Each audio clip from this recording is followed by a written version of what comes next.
This is a short, loose introduction to watercolour. I'm just having a play. I didn't have any plan here. I was going to paint a landscape, so I started off with a wet in wet sky, tilting, leaving gaps for clouds and collecting puddles and painting, and then just painting some fields here using light and dark greens, and just sort of putting a little bit of foreground in there, wet on dry, and mixing up some darks here and painting some dark hills in the distance, and just letting the paint sort of run and bleed and collecting puddles. That's what I love about watercolour. I'm using a pipette here to dilute that dark paint, and I'm tilting at a 90-degree angle, hopefully to get some really interesting effects. I'm using the brush here to paint some sort of trees here on the right, damp into damp, and just adding some darks at the bottom of the trees there.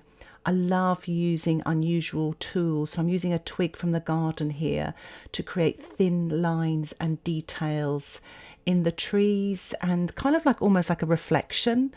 Adding some darks here in the foreground area using my size 8 round brush, adding some sort of detailed grasses, wet into wet here and there as well. Just painting from my imagination, letting go.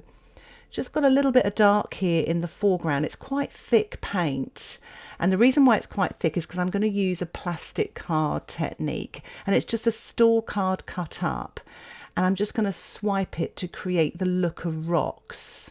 So here goes. So you kind of want to wait till the paint sort of dries off a little bit, but it's still got a shine, and then you swipe with the card. It's worth practicing this technique, but it's so effective because you get lights, mid and dark tonal values and wonderful sharp edges as well.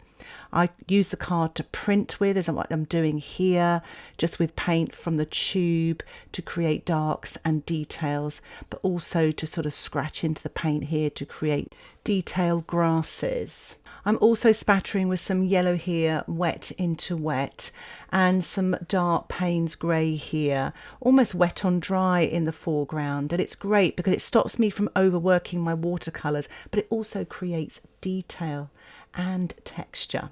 So I hope you enjoyed this quick tutorial. If you would like to watch the real-time tutorial, it is available on YouTube, and a link for the real-time tutorial can be found in the comments. And if you want to support the content that I create here on YouTube, why not think about joining my Patreon membership? Details about the membership can be found in the description below. Thanks for watching. Bye for now.